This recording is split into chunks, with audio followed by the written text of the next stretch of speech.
Hello everyone! Today there are some news for Star Wars Legion, for the Separatist army, and I'm gonna be reviewing those news, starting with the B2's Super Rocket Battle Droids. Today is going to be those B2 Super Rocket Battle Droids, and I think in around 2 days I will make the Separatist leaders force once again the Separatist army, obviously.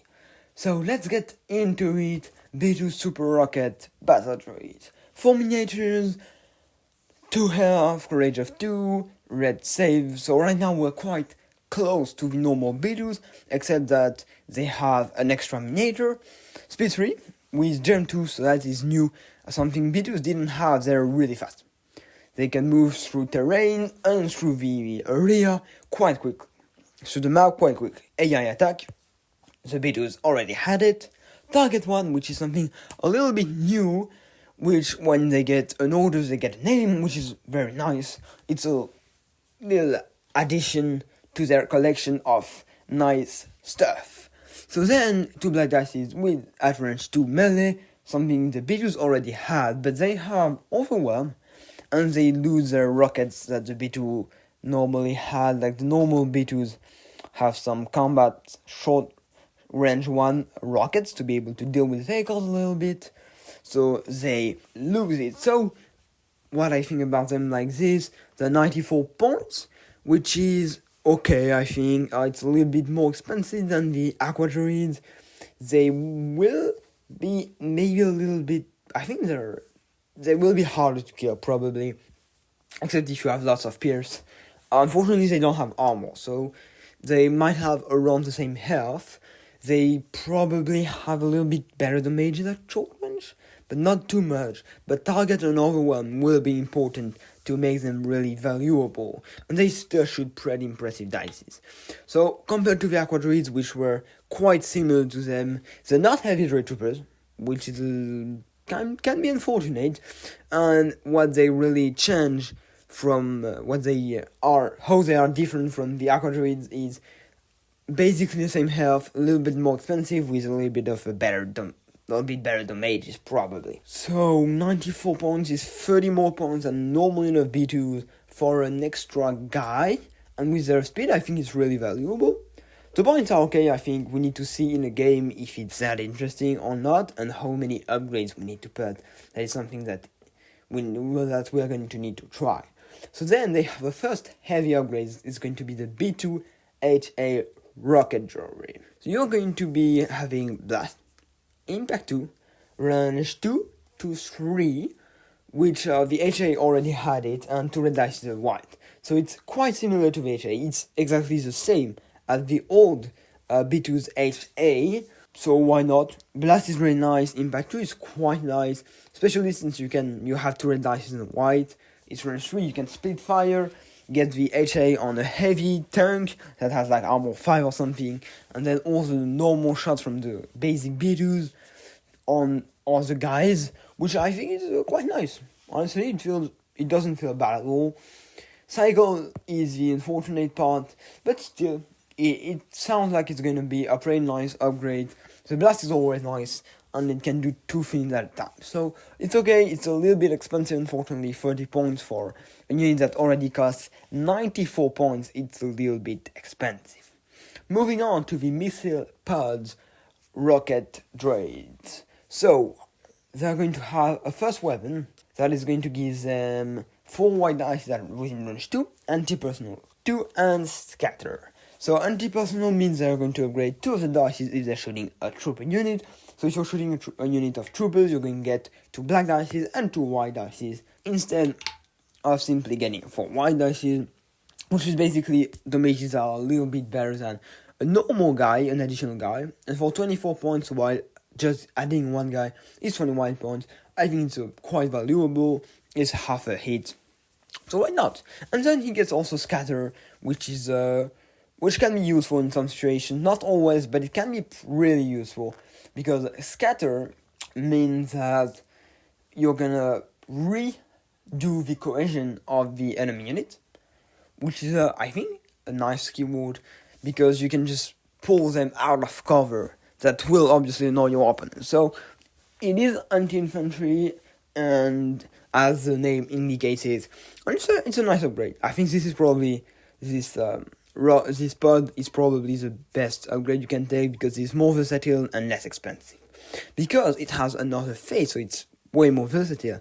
It's going to be some anti-material impact 3 and anti-material 3 with range 3 with 3 white dices that are going to turn into 3 black dices if you're shooting at a vehicle. Once again, quite nice. You can split fire, but I don't think it is going to be really worth it because you're gonna get like an average a hit and a half on those non-surging black dices, so it's a little bit more of impact, maybe a little bit less good if you want to split fire on your opponent, but it's still a nice possibility to just have this, and if you're shooting at a vehicle, you're still gonna get 3 black dices, even though the down vehicle might not have any armor, so why not? Honestly, pretty good. I think the anti-infantry missiles are the best version of it, of the two sides, but both can be used in the same game. Unfortunately, it's a little less good than the big B2s, the original B2 heavy upgrade that used to roll 3 red dices, but you get the scatter in the anti-infantry, and you can always use the B2HA and the normal guns on the same unit, so yeah, it's really nice. Quite nice, yes. Other thing that is to be noticed, there are 2 sides on this card, which I believe, if I'm right, means that you can make an action to flip it over. Or you might be able to use both of them. Whenever you want. I'm not entirely sure, but I think, I'm not sure about that. I will need to check out. I'll check out and I'll tell you at the end of the video. Because now, I have changed my mind, we're going to just do everything at the same time, probably. Because I have time, the video is not very long, so we're just going to make every unit at the same time. Every one of the new units is going to be quite short. So we have Admiral Trench and Salvage Oppressed. Admiral Trench is going to be having direct flying vehicles. So flying vehicles don't exist in the game, but it's going to be a free order, which is nice. Entourage Kraken, which is once again pretty nice. Kraken is a strategizing, exemplar, override droid commander. He costs 80 points, which is okay, since Admiral Trench is himself not too expensive. And Kraken also brings a little bit of lethal into range and melee, which means he's quite nice. Admiral Trench has 5 health, courage of 2, such is to hit, red save, speed 2, okay, classical stats, override, which is really nice. Equip Caught in a Web, we're going to see this upgrade in a moment. It means that you have to take it, but it's free, so doesn't matter. The Swagger Stick is going to be a black dice in melee, so it's not a melee operator, and not a melee commander at all. And then Orbital Strike, range 4, or out of range 4. So anybody that isn't closer than range 4, you're going to roll 3 black dice. It's not amazing, but it's immune defect, why not? And most importantly, it is impact 3, so on average you're going to get 2 full armor, so if you really don't have anything to do, you just need to get a line of sight. It's a vehicle, it's usually quite easy, and then you can throw a little orbital strike to get a few damages off, which can always be nice. It can also be nice if you clean your side of the map, if you don't have much to do, or finally, it can be nice on the first round. You just spawn if you don't have lots of tokens to give to your enemies, then you can just throw this orbital strike. Because yes, you're going to be giving tokens with this guy, not to your enemies, but not to your allies, but to your enemies. You're going to make an action. You're going to choose up to 2 enemy units within range 5 and in line of sight. And that is really great because within range 5 and in line of sight is amazingly used. If he's in the middle of the area, he can basically do this on anybody. Because if you play Star Wars Legion in normal format, you're going to have it's going to be 12 on 6 range 12. It is the length of the table is going to be at range 12, so he can basically do that on anybody on the table. He chooses up to 2 enemy units with range 5 9 side. Really nice that it can be 2 enemy units, and then those units will get a plug token, and he can make this action twice per activation. And then plug tokens can be, I don't think plug tokens are removed at the end of the round. I'm not sure, but I'm pretty sure that they aren't. It would be weird otherwise. So when an enemy trooper unit within range 5 of Admiral Trench and in line of sight that has one or more ploy tokens attacks an allied unit, you may spend one of those tokens. If you do, after the attack is resolved, the enemy units gain 2 suppression tokens. It is pretty cool, it is pretty interesting as a debuff, I think. The unfortunate part about that is his only way of attacking, Admiral Trench's only way of really doing something, except for his small orbital strikes. But the really nice thing, and his orbital strikes aren't that bad in fact, but the really nice thing about this guy is going to be that you're going to kind of threaten your opponent, like he can shoot at you, but he's going to get 2 suppression, so maybe he's going to get panicked. It is great for bringing him to heal. Obviously, if you're willing to, like I think him with maybe Droidicas and some Desper, Dooku or Savage Press can be really, really scary. Or Grievous and Wheelback for brings them to heal can be really, really scary.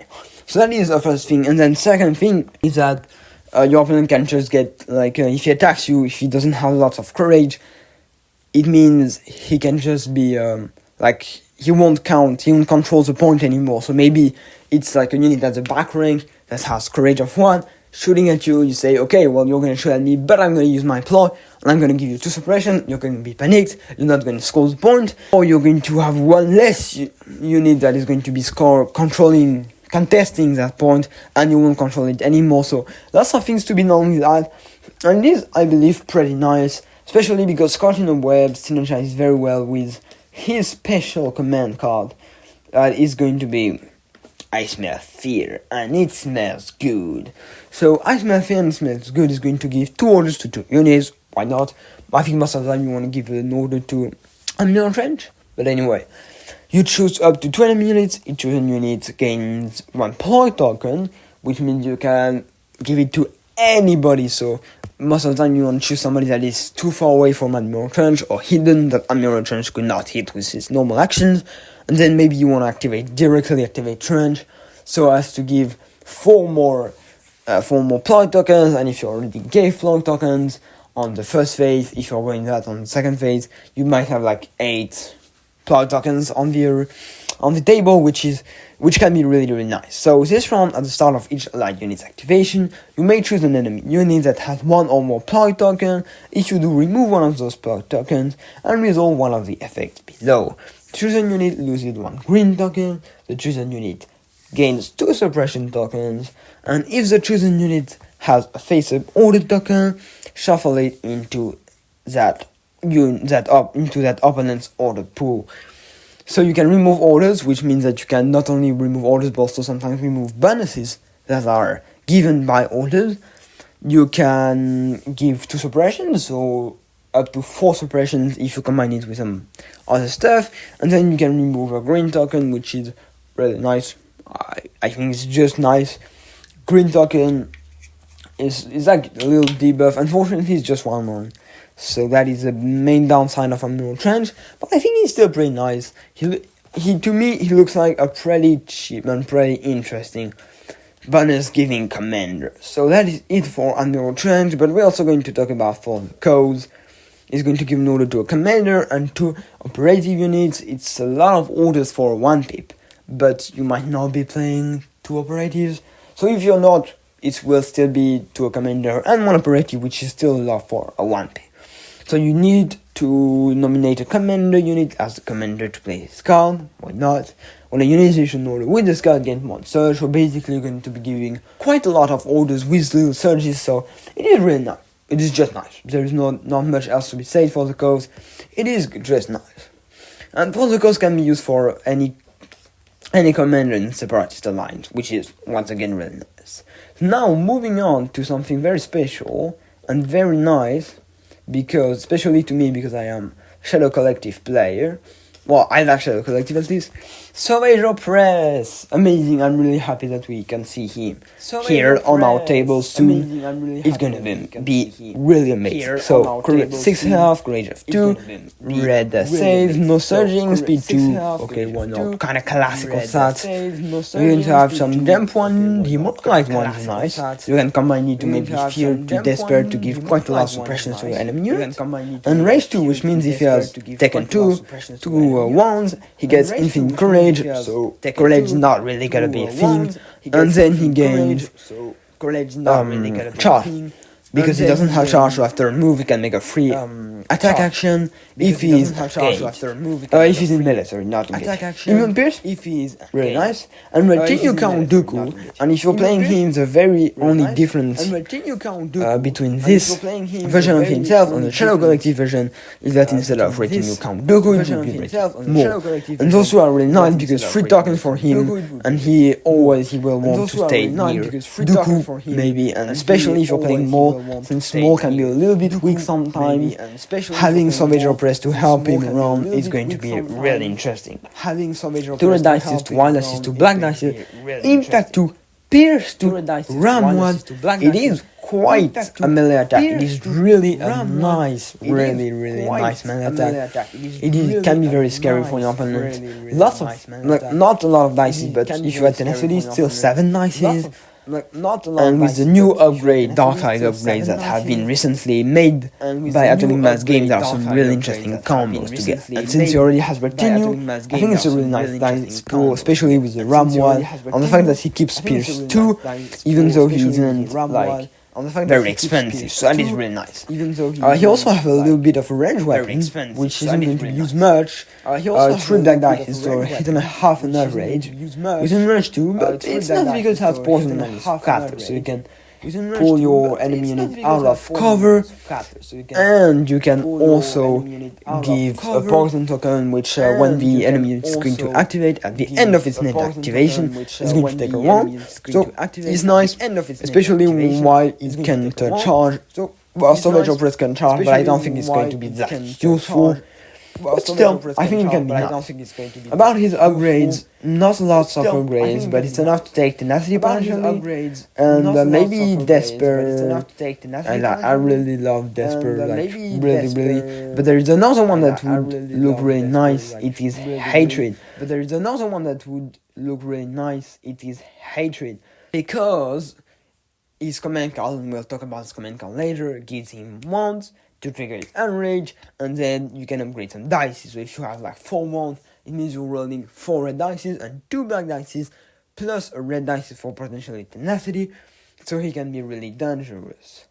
And honestly, it's really cool, because he has we should start with Revenge. So more than Savage Oppress, if you don't have more, you're just going to be giving an early Savage Oppress, which is okay.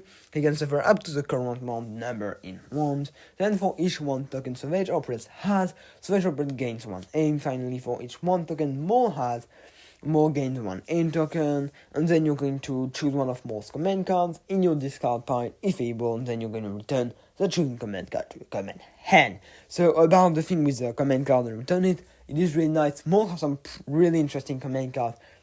And when I say this, it's in the Shadow Collective, I mean, he has some very interesting command cards that gives interesting bonuses that we don't have that much in the Shadow Collective, so it might be helpful a lot in some situations.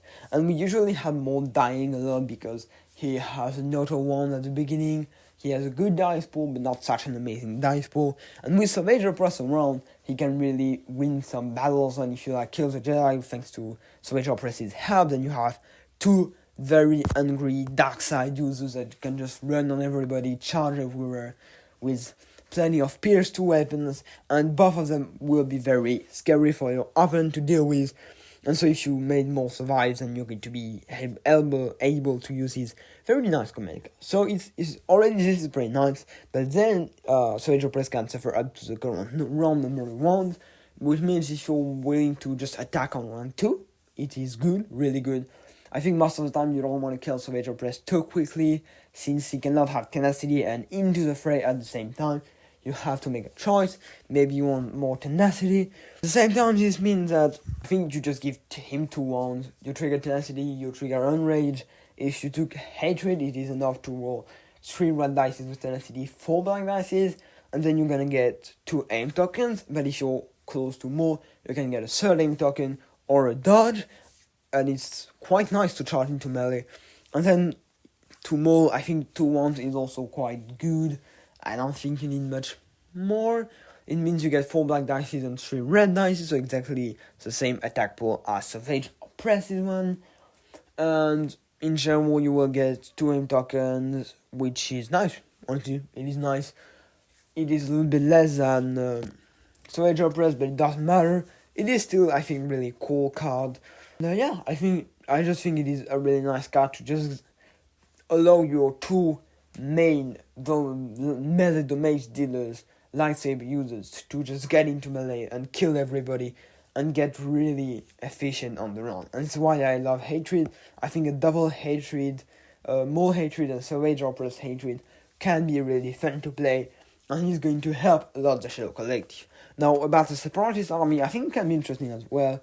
As I said, all the bonuses I've spoken about, although they do not apply to more in the Shadow Collective, Savage Opress is not that expensive. He costs 90 points, so if you're going to upgrade him a little bit, he can get to, I don't know, maybe like 110 points maybe, but he less than 110 points. So yeah, I think he's a really nice guy for not too many points. He gets some pretty nice keywords, and he can be pretty scary for your opponent. So I really love Opress. I think he's really nice. And my conclusion about all this is Opress is really nice. He'll be very helpful in the Shadow Collective mostly, but he might also help Dooku sometimes. I think he can replace what Asajj Ventress used to do, but now she's more playing to BX droids because she doesn't do that very well. And with Hatred, maybe he will do that a little bit more efficiently, especially since Hatred, without even using his command card, can take the 2 wands to enrage himself and get 2 red dice for black dices, maybe 3 red dice for black dice if you have tenacity, and then retinue stuff, and then ram. So yeah, I think he deals like really nice damages. Although he doesn't surge, he has ways to easily get tokens and to easily get better damages. And I think for 90 points he's really valuable. Admiral Trench, I really like Admiral Trench as well. For 85 points, I think he's really okay. He might not be amazing. I think timing well his command card will be very important, but still, I do think this. I don't know. I think it's still really nice, and I think for 85 points he will be okay. He will be quite playable, especially because you bring Entourage Kraken, so you can play a Kraken as well. You can accumulate like improvised orders, maybe fire control stuff. And he still has an equipment slot, which means that he can take a spotter or take cover if you think he's not going to be useful without it. And I think with Kraken it's pretty nice and allows you to bring Kraken, Admiral Trench, and maybe Dooku, or the General Grievous, or any commander you would want to bring, maybe a commander to deal some damages really into melee. And he isn't that expensive, so I think he's nice. His command card is very cool. I think there will be some plays to do with it. Just timing it well will probably be able to make you win a game. And finally, the Beetle Super Rocket Battle Droid. They look pretty scary. Unfortunately, they do not search to hit, but I think they look interesting, really. Playing a full adaptive combat network with your entire army could be nice to just generate tokens for the overwhelm mostly. And I think otherwise they could use maybe some tank hunting munitions, so that maybe you can get 1 attack pool with like impact 5, antimaterial 5, 5. I think the missile pod rocket droid will be the best way to play those droids, and I think adding an extra Beidou can be useful, although it might not be very useful. I think the speed will be amazing though. The speed will be really amazing. yeah, I don't know if any of those upgrades that I've been showing to you are really interesting, but yeah, I think the speed will be really scary for your opponent. Just with the Mythopod, it means you still get really nice damages, and you as well can get, with the equipment slot, very good dices on a very important moment, maybe. So yeah, I think 10 hunting munition for 3 points with the Mythopod look like a pretty fun combo, and yeah, I think they're going to be really cool, and I'm really happy we are able to play them now in Star Wars Legion. So, I have checked out for the videos and I haven't been able to find much information, but since we don't have any keywords or anything that tells us when to flip the card, I will assume that you can flip it whenever you want, and just, well, you're not like flipping it, you just have both of those possibilities, I think.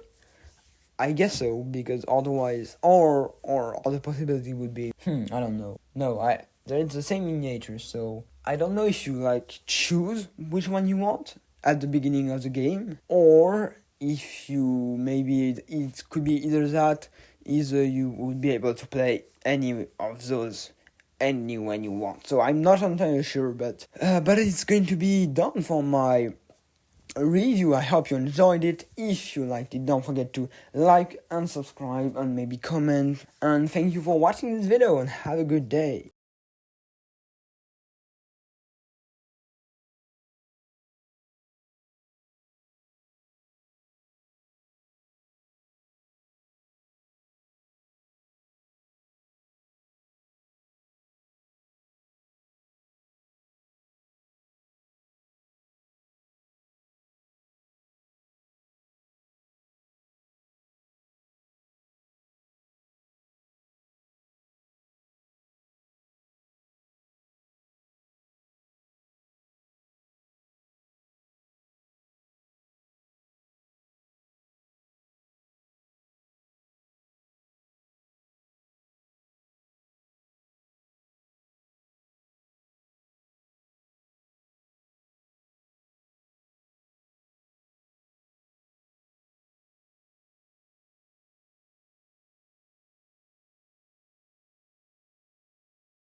Tu veux filmer ma défaite, là, tu